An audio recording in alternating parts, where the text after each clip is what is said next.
تو یہ حکم دیا ہے آپ کے بارے میں۔ اب چلتے ہیں اس واقعہ کے نتائج، اس کے عبر کی طرف، اس کے نصائح کی طرف، کہ دیکھ لیں حضرت ابراہیم علیہ السلام نے اپنی اہلیہ اور اپنے بیٹے کو وادی غیر ذی زرع میں تو چھوڑا تھا، الگ کر دیا تھا۔ اس سے تو یہ بھی معلوم ہو رہا ہے کہ اگر کسی کے ہاں 2 اہلیہ ہیں، 2 بیویاں ہیں، 3 ہیں یا 4 ہیں، شریعت کے مطابق ان کو الگ الگ رکھا جائے اور ان کی حال پرسی کی جائے۔ حضرت ابراہیم علیہ السلام کے اس عادت سے، اس طریقے سے معلوم ہو رہا ہے۔ ایک اہلیہ تو وہیں حضرت سارہ رضی اللہ تعالی عنہا شام میں ہیں، اور دوسری اہلیہ وادی غیر ذی زرع، بہرحال ان کو یہاں وادی غیر ذی زرع میں ٹھہرائی ہیں، اور ایک اہلیہ کو وہیں شام میں ٹھہرائی ہیں۔ تو الگ الگ رکھنے میں یہی بہتر ہے تاکہ ناچاقیاں نہ ہوں، تاکہ فساد اور اس کے علاوہ جو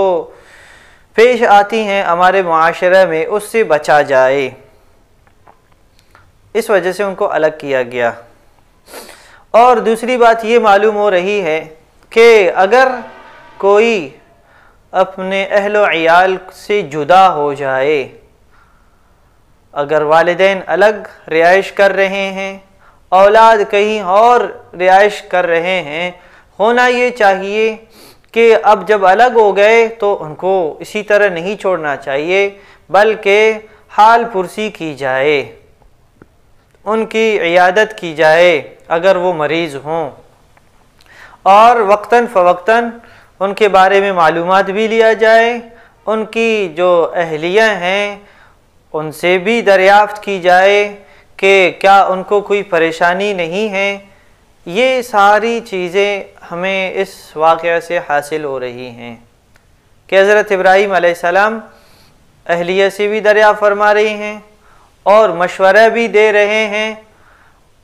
الگ بھی ان کو رکھا ہے۔ اور دوسری بات یہ بھی معلوم ہو رہی ہے کہ جو کنائی الفاظ ہیں، یعنی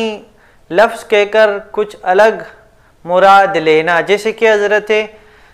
ابراہیم علیہ السلام حضرت اسماعیل علیہ السلام کی اہلیہ سے یہی کہہ رہے ہیں کہ غیر عتبۃ بابک، عتبہ اصل میں چوکاٹ کو کہا جاتا ہے، دروازے کے چوکاٹ کو، یعنی کنائی الفاظ استعمال کرنا اس کی بھی اجازت ہے، جیسے کہ ابراہیم علیہ السلام نے استعمال کیے۔ تو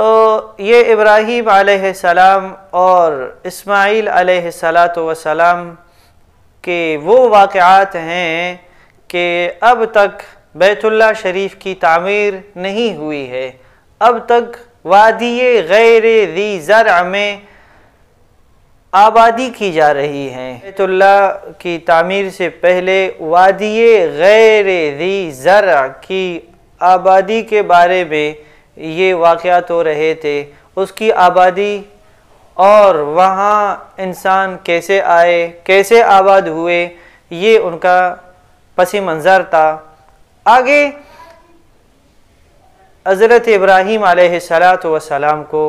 حکم دیا جاتا ہے کہ وہ بیت اللہ شریف کی تعمیر کر لیں۔